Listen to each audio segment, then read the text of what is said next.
Uninstalling apps on a MacBook is a simple process, and I'm here to guide you through it step by step. First, open Finder from the dock or by clicking on the desktop. Once Finder is open, navigate to the Applications folder. You can do this by clicking on Go in the top menu bar and selecting Applications. Inside the Applications folder, locate the app you want to uninstall. Drag the app's icon to the trash icon located in the dock. Alternatively, you can right-click on the app's icon and select Move to Trash.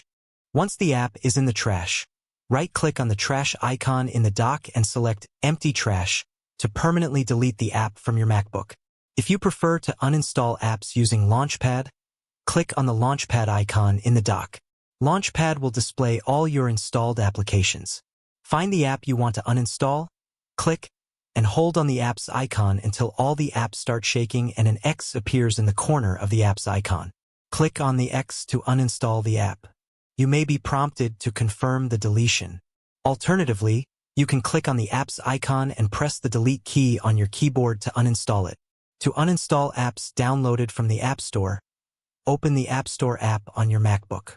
Click on your profile icon in the bottom left corner of the App Store window, then click on Purchases to view a list of all the apps you have downloaded. Find the app you want to uninstall and click on the Uninstall button next to it. This will remove the app from your MacBook.